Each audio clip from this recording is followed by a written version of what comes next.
we are going to be doing a whole talk in the autumn on polycystic ovary syndrome because it's a big topic in itself. But we wanted to include it here because it is one of the conditions with diabetes, with metabolic syndrome. It is one that is driven by blood glucose and by insulin. When I was doing the research, the exact cause of polycystic ovary syndrome is unknown. However, it is related to high levels of insulin. Until you actually look at any kind of the PubMed, until you actually start doing any research, and then you see that there's loads of causes of polycystic ovary syndrome.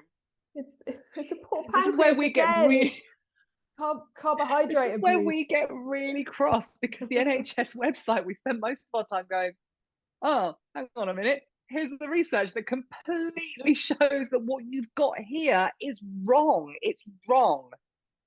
Many women with polycystic ovary syndrome are insulin resistant. And the way that the medical model treats polycystic ovary syndrome with the diabetes drug metformin shows you that it's a blood sugar issue, not a hormone issue. And the pill and metformin. Yes. Yeah. So ovaries are very, very, very sensitive to insulin. That's kind of the key. They're incredibly sensitive to insulin. It basically means the body then spikes making estrogen. So this is covered. This increase in insulin then spikes up estrogen, and then it creates an imbalance with testosterone. Actually, there's this sort of seesaw with progesterone and estrogen, testosterone. It means that we spike the estrogen, which means that we just don't have enough progesterone to offset the estrogen, but it also can spike testosterone. So there are different types of PCOS. They display in different ways. The actual phrase polycystic ovaries is a total misnomer. Most PCOS don't have cysts. It's the weirdest name for something because most of them do not have cysts. And in fact, cysts on ovaries are quite normal for most people.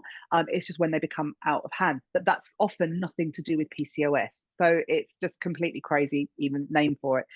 But what happens is the testosterone and estrogen become spikes. We end up sort of very, very estrogenic, too much insulin, too much testosterone. Not everyone gets the testosterone bit.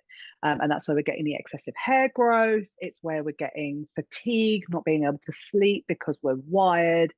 We can develop ovarian cysts in the presence of this extra estrogen, but not everyone does. It's crazy.